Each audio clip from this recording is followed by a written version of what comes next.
welcome to lesson 73 of the Microsoft Word tutorial series, and today we're going to look at how to start a page number in Microsoft Word from second or third page and the page you want.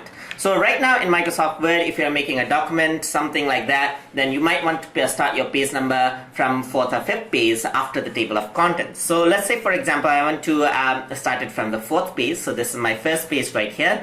I'm going to press Alt Enter. And our second page is going to appear right here.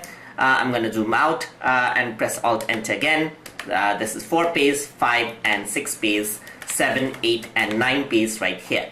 So now I have around 9 pages. So I want the page number to start around from let's say I want it to start from around the 5th page. So this is going to be page number 1, 2, 3, 4 and 5. So what I want to do is I want to insert a page break. Let's say, for example, this is where you have your table of contents. So I'm going to type in table of contents right here. So this, let's say you have the table of contents right here, and what you want to do is you want to start the page number from this page. So we are going to apply the page break technique right here. So after you have all the contents written for table of contents, right here at the end I want to break the page. So I'm going to go into my layout section right here. So let's just go over here right there.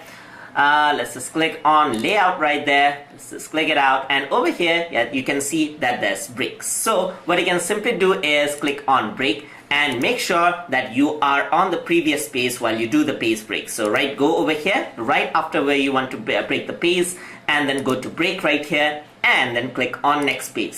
So what this will do is it'll create a page break between these pages. So you can see that this is invisible at the moment, but if you were to go to view and go into the outline mode, you can actually see that after the table of content there's a section break and there's the next page right there. So you can see that this is an outline view with all of the document details right there. So I'm going to close the outline view right here, and you can see that this is a table of contents. So now I want to start the page number from here. So I'm going to add my page number as usual. So I'm going to go and double click over here in the footer, and you can see that I can see that this is a section 2 and this is a section 1. So before I add in my footer, I want to remove the same as previous. So if I have the same as previous turned on, it'll actually copy what is over here, so the page break won't make sense. So as I'm on the footer, I want to remove this because I want the page number to start from the footer itself. The page number, same as previous, I'm going to disable this by clicking on the link to previous button right here, click it, and you can see that that really disappeared.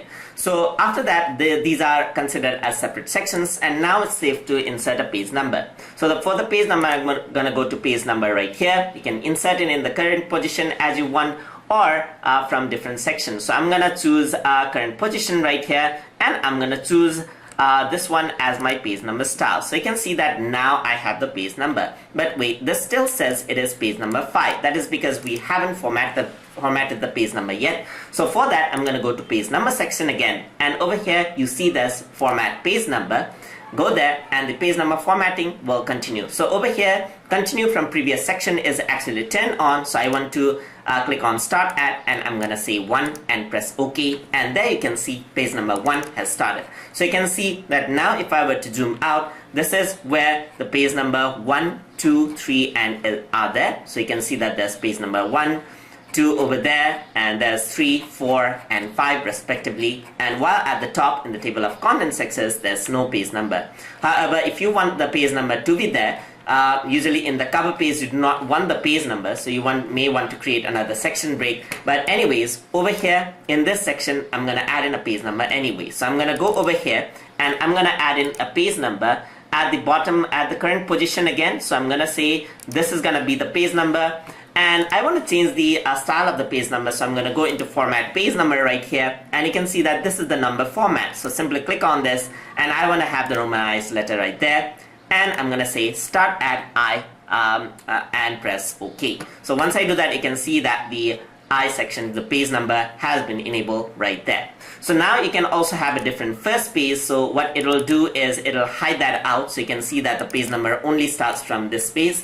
So now the romanized letter is 2 right here. If you want to have it as 1, you might want to create another section break right from over here. So over here, if you want to have a different cover page, so let's say for example I want to go into insert, and add in a cover page right here. Let's say, for example, this cover page right here. You can see that the cover page is here and this is the page number 1. And once I do that, once I choose the cover page from the cover page section, you can see that the page number automatically changes to 1 right here because it knows that it is the cover page. And after the table of content, you have the page number 1 starting right here.